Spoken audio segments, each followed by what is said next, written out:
There have been various attempts by the government to deal with the various challenges faced in the transport sector. Such challenges have been experienced in the majority of the major roads within the outskirts of the urban center of Nairobi. Various attempts by government to deal with the existing infrastructure challenges have been drawn from the transport sector, which include reconstruction and expansion of major roads like Thika Road, Waiyaki Way, and Outer Ring Road. This has been one of the moves by the government in decongesting the traffic flow towards the town center. At least 500 have been left homeless as the government moved to clear part of the slum to pave way for road construction.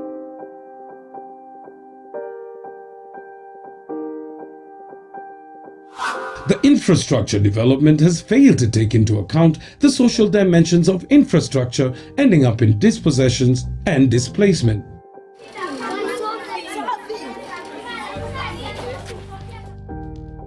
Sami Omolo, a head teacher at the Kabete Community Child Center, is among the settlers affected directly by the ongoing road expansion and has been issued an eviction notice. Tumepigwa na mshangao kwa ajili ya hii barabara ya World Bank wanajenga kupitia kwa Kenya, James Kishuru Riloni Road. Wamekuja kupima almost a third of the kijiji where we are staying, affecting our 4 classes ambao na pamoja na hii ablution block. Shida ile tuko nayo kuhusu mambo ya hii barabara and the fate ya kijiji pamoja na shule. The school was established in 1990 to offer affordable education for the children of the evicted community from Molo.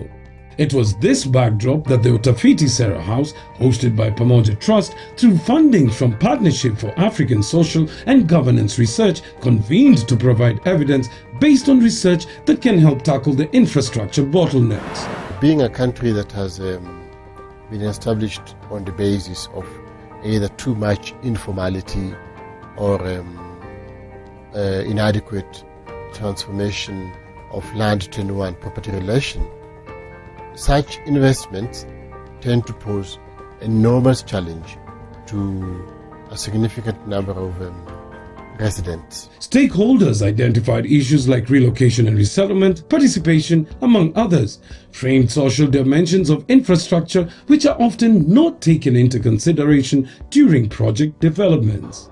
Is it just development for the sake of development? Or does this development have the needs, the aspirations, the values, the cultures of the people around which this infrastructure are being developed? The issues identified were achieved through vigorous synthesis of evidence, borrowing from the Utafiti Sera ideology. It's a very interesting idea because it comes from the Swahili word research policy, and it's about research policy communities using research evidence to help attain or advance policies that are beneficial to the people.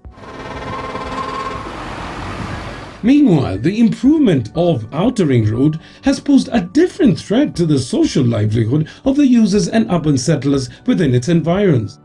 Lack of designated bus stops and pedestrian footbridge has created a safety concern. This has socially impacted the livelihood of the settlers along these road reserves where such projects are taking place. You can call it an idea whose time had come. That there were various things going on. There were implementation of certain policies and administrative actions that were not backed by 1, critical research, number 2, purposive and harmonious action by the implementers, 3, the constitutional edict of the time that requires engagement beyond just the government and the implementers, but also the people. When we place development ahead of everything else, somebody has to give. But then you need to ask the question, who did the planning? How did the people end up in land that they were not supposed to be? And when there's no discussion that precedes this development, then what we see are forceful evictions, people being thrown out at night out of their homes, people being given notices of 1 hour or 1 day, because one side of the state does not want to adhere to another part of the legislation. The first part of the process was to gather evidence. There were anecdotal claims, but we needed those claims to be framed and to show a clear cause-effect relation. So we did a detailed synthesis on what was a manifestation of the road construction project, and we realized that there were reported evictions, there were reported dispossession, there were some cases where there were violence, but there were also cases where the government and the funders went through enormous losses because the project stalled for many, many years, some even for as long as 3 years. At that point, we realized that one of the biggest gaps was the absence of a framework for engagement. And so we decided as a house that for us, infrastructure was going to be a governance question. It's on that basis that we collectively developed what we call a stakeholders engagement framework, which was picked up very well by Kenya, and Kenya developed one for a particular project in Mombasa.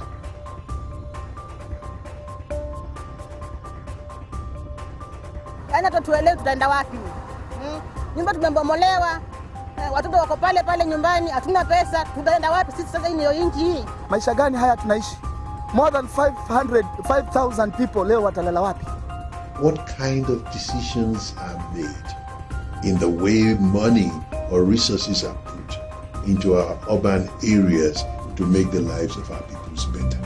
Pamoja Trust has succeeded in claiming its legitimacy in the work with the urban low-income settlements in Kenya.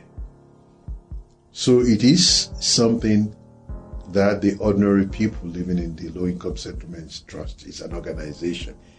They're on the same side. It's an organization that will have our back. But it's also a professional organization. It brings in professional knowledge, professional expertise. But it's also an advocacy organization. Pamoja Trust speaks with the poor in amplifying their issues. 24/7, it lives on this problem. And that was why Pascal decided to work with Pamoja Trust. We, as Pamoja Trust, having been part of the anti-evictions movement for many years, thought that it is not appropriate to have a situation where roads and railway bring more damage than good, dispossess more than builds asset base, excludes rather than includes. So when we brought together actors in the built environment, we have a road construction company, both highway construction and urban roads. We have civil society organizations. We have people from the Aegis Chamber, and we have people from other civil society organizations. And the aim was to ensure that these mega projects benefit rather than displace and dispossess the citizens.